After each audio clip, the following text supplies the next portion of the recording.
Welcome back to Storytime, Mr. Gavin. We're going to keep going with the one and only Ivan. I know it's been a minute. I hope you guys all had a great Thanksgiving and restful break, and your virtual learning is going smoothly. I'm happy to be back with you guys. So let's get started. Remember where we left off. Ivan made a picture that he wanted to show Julia. He was really nervous about it, so he was pacing around his cage. And he was getting ready to show her when we left off. So let's pick up from right there. Showing Julia. It's time to show my work. The mall is silent except for Thelma the macaw, who is practicing a new phrase. Uh-oh, uh-oh. Julia is finishing her homework. George is sweeping outside. Mac has gone home for the night. I grab knot tag and carefully pull out the folded papers. So many paintings, page after page, piece after piece of my giant puzzle. I pound on my glass and Julia glances over. Fingers trembling, I hold up one of my paintings. It's brown and green, a corner piece. Julia smiles. I display another picture, and then another, and another.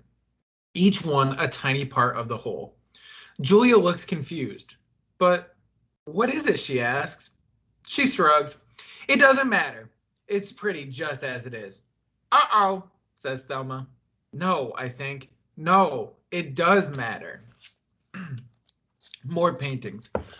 George calls out to Julia. He's done for the night. Grab your backpack, he says, and hurry, it's late.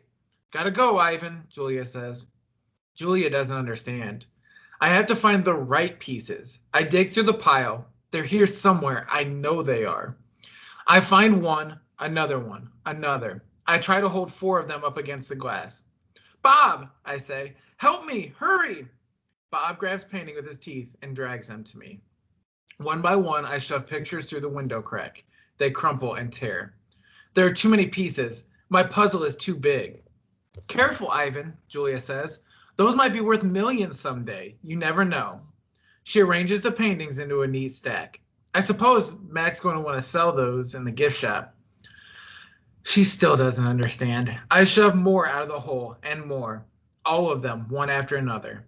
So Ivan's been painting, has he? George says as he puts on his coat. A lot, Julia says. A whole lot.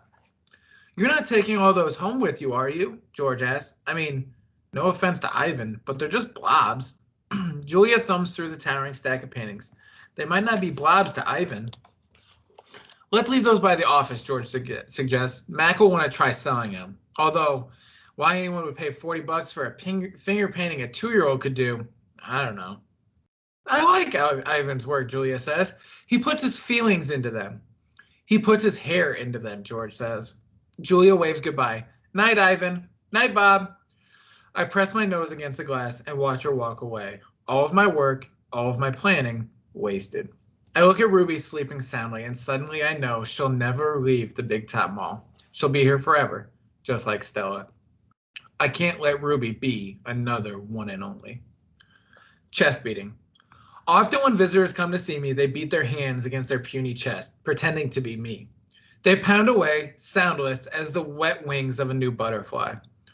The chest beating of a mad gorilla is not something you ever want to hear, not even if you're wearing earplugs. Not even if you're 3 miles away wearing earplugs. A real chest beating sends the whole jungle running, as if the sky has broken open, as if men with guns are near. Angry. Thump. The sound, my sound, echoes through the mall. George and Julia spin around. Julia drops her book bag. George drops his key. The pile of pictures goes flying. Thump, thump, thump. I bounce off the walls. I screech and bellow. I beat and beat and beat my chest. Bob hides under knot tag, his paws over his ears. I'm angry at last. I have someone to protect. Puzzle pieces. After a long while, I grow quiet. I sit.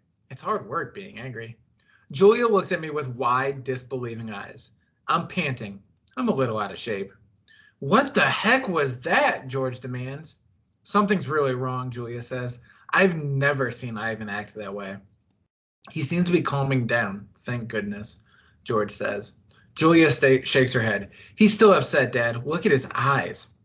My pictures are scattered all over the floor like huge autumn leaves. What a mess, George says, sighing.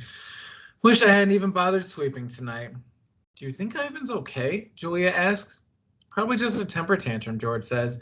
He reaches under a chair to retrieve a brown and red picture. Can't say I blame the guy, stuck in the tiny cage all these years. Julia starts to answer, but then freezes. She cocks her head. She stares at her feet where my pictures lie in disarray. Dad, she whispers, come see this. I'm sure he's another Rembrandt, George says. Let's pick these up and get going, Jules. I'm exhausted. Dad, she says again. Seriously, look at this. George follows her gaze. I see blobs, many, many blobs, along with the occasional swirl. Please, can we just go home now? That's an H, Dad. Julia kneels down, straightening one picture then another. That's an H. And here, she grabs more pictures. Put this one here. I don't know, maybe this one? You have an E. George rubs his eyes. I hold my breath. Julia is running now. She picks up one picture, sets down another. It's like a puzzle, Dad. This is something. It's a word, maybe words, and a picture of something, a giant picture. Jules, George says, this is crazy. But he's looking at the floor too, wandering from picture and scratching his head. H, Julia says. E, O, how? Julia chews her lower lip. H-E-O. And that looks a lot like an I. H-E-O-I, George writes in there with his finger.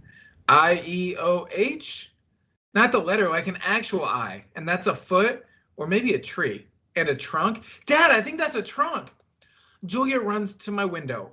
Ivan, she whispers, what did you make? I stare back. I cross my arms. This is taking much longer than I thought it would. Humans. Sometimes they make chimps look smart. Finally. George and Julia take the pictures to the ring where there is room to see them all. An hour passes as they try to assemble my picture. Ruby, awake now, and she and Bob and I watch. Ivan, Ruby says, is that a picture of me? Yes, I say proudly. Where am I supposed to be? That's a zoo, Ruby. See the walls and the grass and the people looking at you? Ruby squints. Who are all those other elephants? You haven't met them, I say. Yet. It's a very nice zoo, Ruby says with approving nod. Bob nudges me with his cold nose. It is indeed. In the ring, Julia pumps her fist in the air. Yes, she cries. I told you, Dad. There it is. H-O-M-E. Home. George gazes at the letters. He spins around to look at me. Maybe it's just a coincidence, Jules. You know, a 1 in a trillion kind of thing? Like that old saying about the chimp and the typewriter? Give him long enough and he'll write a novel? I made a grumbling noise, as if a chimp could write a letter, let alone a book. Then how do you explain the rest of it? Julia demands. The picture of Ruby in the zoo? How do you know it's a zoo? George asks. See the circle on the gate? There's a red giraffe in it. George squints and tilts his head. Are you sure that's a giraffe? I was thinking more along the lines of a deformed cat.